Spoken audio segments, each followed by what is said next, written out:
Multitasking channel चिंतन 1903 में आप सभी का स्वागत है। मैं हूं चौहान चिंतन। आज हम बात करेंगे एडवांस और बीएनपीएल कस्टमर का बिल जनरेशन कैसे करना रहेगा और जो बीएनपीएल पेमेंट करते हैं उसको रेमिटेंस टू बैंक कैसे करेंगे। तो सबसे पहले हम जाएंगे अदर्स में। यहाँ पे customer relationship, bill generation.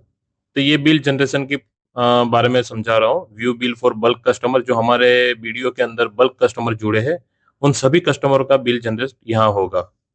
Billing office video को दिया है तो वो जो जो कस्टमर को बिलिंग ऑफिस वीडियो है उसका ही बिल यहाँ पे शो करेगा, बाकी ऑफिस का बिल उनको खुद डाउनलोड करना रहेगा। तो हमारी ये रेगुलर कस्टमर है तो उसका नंबर मैं डालता हूँ तो यहाँ पे उसका सभी बिल दिखाएंगे।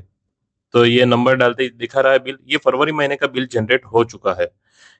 ओके, तो हम ये सारे डेटा पहले डाउनलोड कर लेते हैं। तो कितने नंबर ऑफ कस्टमर ने हमें काम दिया है तो वो सारे बिल यहाँ पे डाउनलोड हो जाएंगे। ओके, मैं इसको नई सीट में फरवरी बिल के हिसाब से उसको सेव कर देता हूँ। ये प्रोसीजर आपको हर महीने फॉलो करनी रहेगी 7 तारीख को, क्योंकि ये 7 तारीख को बिल आपका जनरेट होता है। ओके, यहाँ पे दिसंबर महीना वो भी बिल दिखा रहा है, पर वो हमें पुराने बिल कोई काम का नहीं है, वो हमने डेटा बना के रखा है तो इसको मैं पहले तो निकाल दूंगा। मुझे सिर्फ फरवरी का ही डेटा चाहिए।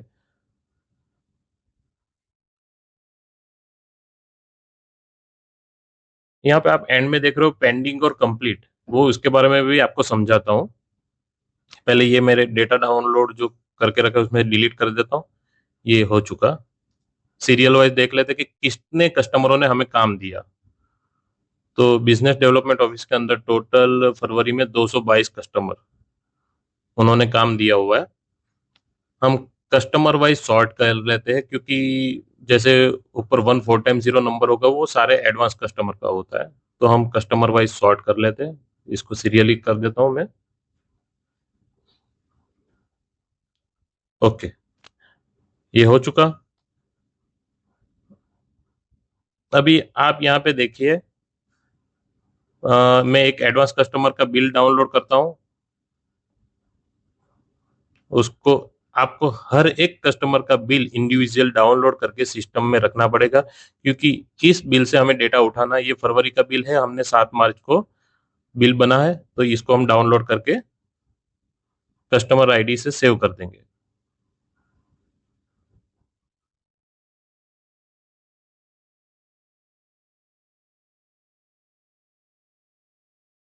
वापिस से आप टैली कर लीजिएगा कि बिल सही है, ये फरवरी महीने का है और ये 7 दिन को जनरेट हुआ था। ओके, जीएसटी ये सब कुछ टैली कर लेना है। कई बार मिसमैच आता है तो आप टिकट ट्रेस करके उसका सॉल्यूशन ला सकते हो। ये एडवांस कस्टमर का हुआ।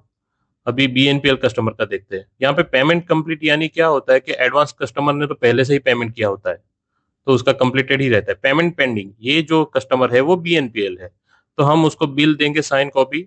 वो हमें उसके बिहाफ में जो जो पेमेंट है वो पेमेंट करेगा। ये फरवरी में पेमेंट पेंडिंग दिखा रहा है, बाकी तो क्लियर है।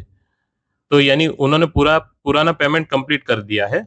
एक ही पेमेंट पेंडिंग है जो अभी बिल जनरेट किया वही, तो हम इसको बिल को पहले भेजेंगे उनको। तो ये डाउनलोड करके रखना है और साइन कॉपी के साथ ये पार्टी को आपको बिल ये भेज देना है। तो ये जैसे ही बिल उनको रिसीव होगा उनके बिहाफ में वो हमें पेमेंट करेंगे। तो जो पेमेंट आता है तो रेमिटेंस टू बैंक, उसके बारे में भी वीडियो में आगे समझाया है। तो हम आगे देखते हैं।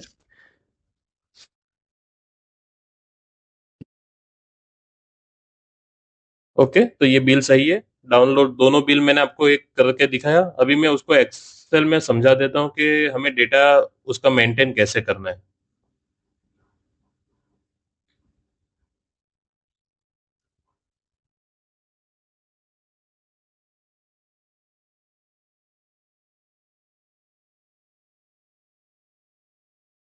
हमें जो ये बिल डाउनलोड किया है इसमें नंबर ऑफ इनवॉइस और पेमेंट वो सारी डिटेल तो मिल गई है, पर हम पेमेंट डिटेल्स की एक अलग से फाइल बनाई है जिसमें सभी कस्टमर का डिटेल मेंटेन करके रखा है और अलग से उसको सेग्रीगेट अलग करना है। जैसे कि आप देख रहे हो यहाँ पे कि कस्टमर आईडी है, उसका नाम है, कॉन्ट्रैक्ट नंबर है, total number of article. Bill से हमें लेना है tariff, discount, postage, CGST, SGST और टोटल बिल। ये हम बिल से इसको अलग सेग्रीगेट करते हैं। और हमने यहाँ पे फॉर्मूला लगाया है, तो बिल भी एक बार वेरीफाई हो जाएगा। ये जो है डिस्काउंट है, यानी पार्टी को इतना क्रेडिट मिलेगा। और ये ऑटो क्रेडिट होता है, हमें क्रेडिट करना नहीं पड़ता, सिस्टम अपने आप ऑटो क्रेडिट कर देता है डिस्काउंट। ओके। ये इनवॉइस नंबर है और ये अमाउंट है। ये हमारे फरवरी बिल में इनवॉइस नंबर और अमाउंट शो कर रहा है। तो है, हमें ये डेटा तो पहले से ही मिल जाएगा। इस डेटा से हमें ये एक्सेल फाइल बनानी है। तो मैं आपको एक एग्जांपल के तौर पे समझा देता हूँ। जैसे कि ये कस्टमर है, बीएनपीएल कस्टमर, तो उसका डेटा हम फाइल करते हैं। ओके।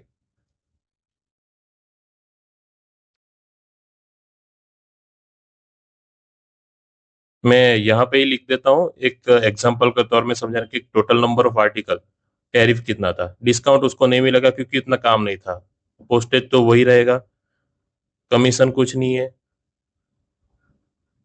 सीओडी तो रहता ही नहीं है क्योंकि ये डॉक्यूमेंट है, और CGST SGST, total bill amount.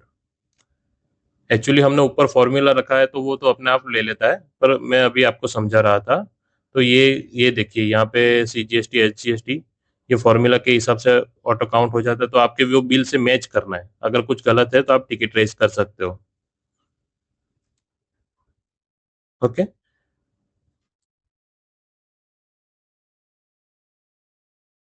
तो इस हिसाब से ये फाइल मेंटेन जरूरी इसलिए है क्योंकि यहाँ से आपको डेटा जीएसटी फाइलिंग के लिए भी भेजना रहेगा।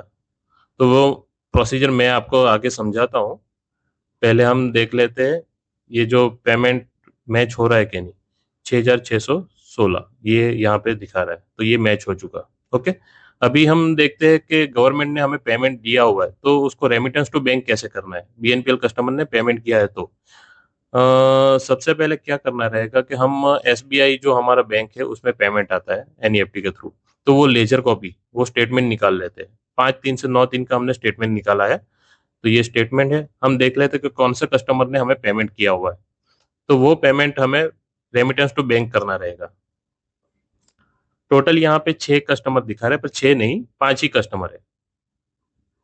एक कस्टमर ने दो पार्ट में पेमेंट किया है, टैरिफ और जीएसटी। तो हम उसको सेटलमेंट करते हैं रेमिटेंस टू बैंक। तो हम पहले जाएंगे अपने एपीटी में, यहाँ पे ट्रेजरी में जाना रहेगा, cash and cheque, customer billing, monthly bill. Okay, यहाँ पे कस्टमर आईडी मेंशन कर दीजिए, सबमिट। यहाँ पे 6,359 रुपये सिलेक्ट कीजिए। ये जो बिल आया है तो मैंने उसको ब्लू मार्क किया हुआ है। जैसे ही पेमेंट सेटल हो जाएगा तो इसको ग्रीन कर देंगे, कैश। और ये ट्रांजेक्शन डिटेल्स, हमारा जो हमने जो ट्रांजेक्शन किया है, तो ये ट्रांजेक्शन डिटेल हम रिमार्क में पेस्ट कर देंगे। अभी हम दो पेमेंट सेटल कर रहे हैं, एक तो टैरिफ और जीएसटी जिन्होंने अलग अलग भेजा है, तो ये दोनों ट्रांजेक्शन डिटेल यहाँ पे मेंशन कर देंगे, सबमिट। ओके। इसी हिसाब से अप्रूवल करना रहेगा। अप्रूव कस्टमर बिलिंग, 6,359 रुपये अप्रूव। अभी हमारे यहाँ पे ये पेमेंट शो करेगा वॉलेट में। यहाँ पे आप देखो वॉलेट के अंदर शो कर रहा है, तो ये पेमेंट आ चुका है। अभी हमें जो रेमिटेंस करना है तो कैसे करेंगे, कैश एंड चेक के अंदर miscellaneous transaction, payment side, cash, NEFT को हम कैश दिखाएंगे। ये ट्रांजेक्शन मैं दोनों को अलग अलग दिखाऊंगा यहाँ पे। यहाँ पे हमें जो जीएल कोड है वो मेंशन करना रहेगा, कैश सेंड पेमेंट मोड, और अमाउंट, अमाउंट देख लीजिए 5,389। Okay, insert. अभी इसी हिसाब से कस्टमर ने अलग जीएसटी किया था, तो वो भी सेम मेथड से हमें रेमिटेंस करना रहेगा। तो मैं यहाँ पे payment side, cash, transaction details remark में रख दूंगा, अमाउंट और जीएल कोड, इंसर्ट। अभी ये दोनों को हमें अप्रूव करना रहेगा।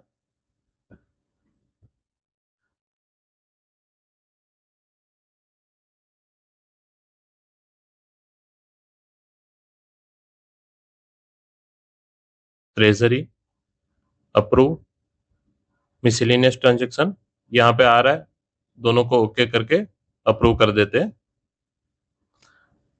तो ये अमाउंट हमारे वॉलेट से हट जाएगा।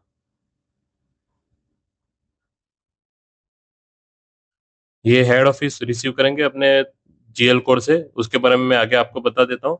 हमने एक पेमेंट सेटल किया, उसी हिसाब से एक दूसरा पेमेंट भी ले लेते हैं सेटल करने के लिए, सेम मेथड से ही करना है काम, उसमें कोई चेंजेस नहीं है। तो ये पेमेंट आया हुआ है 18,000, तो हम उसको सेटल करते हैं। वही मेथड ट्रेजरी में जाना रहेगा, कैश एंड चेक और कस्टमर बिलिंग, मंथली बिल और बिलर आईडी जो कस्टमर का है वो मेंशन कर दीजिए।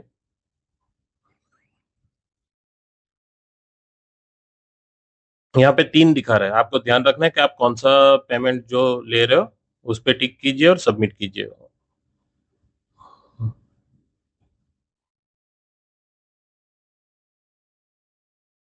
एक्चुअली इस कस्टमर का पुराना पेमेंट पेंडिंग है, बैंक का कोई रीजन के कारण, तो वो अलग चीज है। जैसे ही इसका पेमेंट आएगा वो भी सेटल हो जाएगा। यहाँ पे हमने पेमेंट ले लिया है, वॉलेट में ये शो कर देगा। अभी आप देखोगे वॉलेट में तो 18,000 अमाउंट दिखाएगा, तो उसको हम remittance to bank,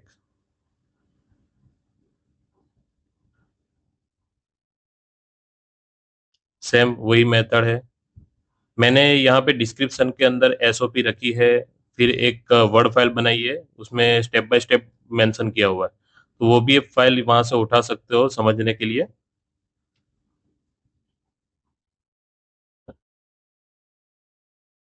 miscellaneous transaction को अप्रूवल करना रहेगा, तो हमारे वॉलेट से ये पेमेंट हट जाएगा, फिर हेड ऑफिस वो रिसीव करेगा।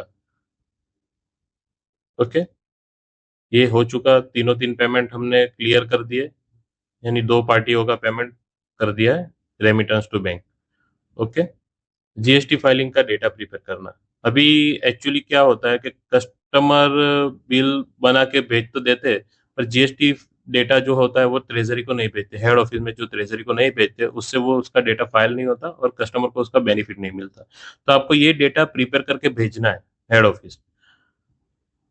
ये कस्टमर का ही डिटेल्स मैं आपको समझा रहा हूँ कि कैसे आपको डेटा फाइल करके भेजना है, जिस हिसाब से डेटा मांगे वो आप उस हिसाब से डेटा दे सकते हो। मैं यही कस्टमर का डेटा ले लेता हूँ जनवरी का, तो नंबर ऑफ आर्टिकल, टैरिफ क्या है, सीजीएसटी एसजीएसटी क्या है, वो मेंशन करना है।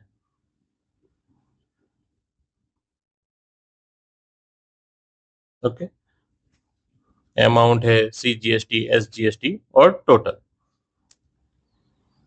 और इनवॉइस नंबर जो है, डेट है, और बुकिंग ऑफिस कौन सा है। ये जनवरी का है, आप इनवॉइस के पीछे एक नंबर देख रहे हो तो ये जनवरी महीने का है। फरवरी में हम उसकी डिटेल बना रहे हैं, क्योंकि ये बिल फरवरी में जनरेट होता है, तो डिटेल्स मंथ जो है फरवरी है और ये मार्च में फाइल होगा। ओके, ये स्टेप मैंने आपको समझाया हुआ है कि हमें कैसे कस्टमर के बिल जनरेट करने हैं, उसका स्टेप बाय स्टेप दिखाया हुआ है। तो ये रहा। फिर नीचे एक आपको एग्जांपल दिया है कि कस्टमर बिल जनरेशन, जैसे कि दिसंबर महीने का बिल 7 जनवरी को करोगे। जो एडवांस कस्टमर होता है वो बिल तो अपने सिस्टम से ले ही लेता है, पर बीएनपीएल कस्टमर को हमें साइन करके भेजना है, और जीएसटी फाइलिंग का डेटा हमें अकाउंट ब्रांच भेजना है। और कस्टमर मैंने आपको बताया उस हिसाब से वो अपनी एप्लीकेशन यूआरएल के थ्रू वो तो डाउनलोड कर लेगा अपना बिल। ये हमने जो अभी बिल जो रेमिटेंस किया हुआ था पेमेंट, उसके बारे में स्टेप बाय स्टेप समझाया है।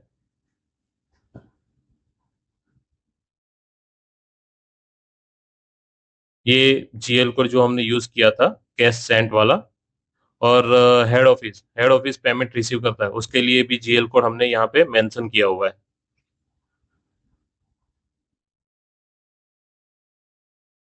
सेंड और रिसीवर अगर एक ही ऑफिस होती है तो कौन सा जीएल कोड यूज करना है, तो उसके बारे में एसओपी दी हुई है, तो आप वो एसओपी को फॉलो कर लीजिएगा। ये रही एसओपी, मैंने डिस्क्रिप्शन में रखा है, खास ध्यान रखें, आपको एसओपी को फॉलो करना है। ये वीडियो सिर्फ अवेयरनेस के लिए मैंने बनाया है। Bank module, remittance to bank.